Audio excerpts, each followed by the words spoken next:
King Solomon talks about there is a time for everything under the sun. Ecclesiastes chapter 3.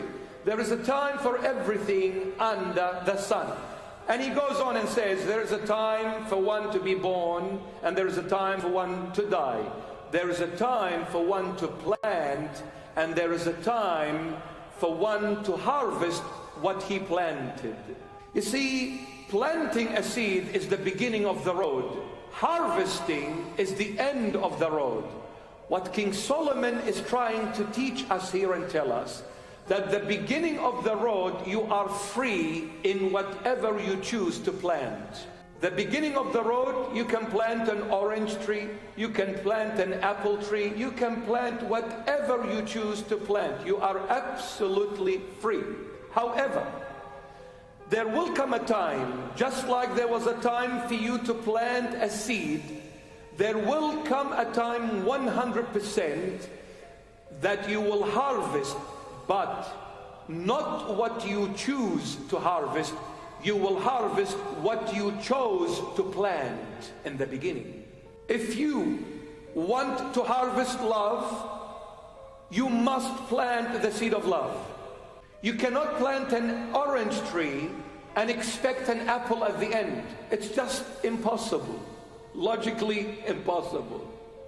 So whatever you plant, that's what you're going to harvest. So do you want to harvest love? Do you want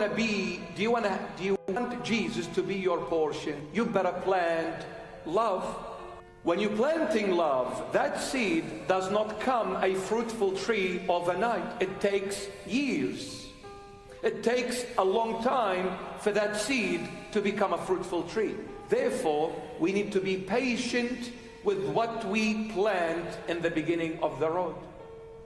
When you're showing love, the fruit of that love, you will harvest it at the end, my beloved, where Jesus is going to say, "Blessed are you, my loyal servant and son. Welcome to your Father's kingdom." Because for what you have done, this is your reward. You want to be sitting at the right hand of your Lord and Savior Jesus Christ in His glory. Well, you better plant the seed of love. And whatever people do back to you, don't be disheartened.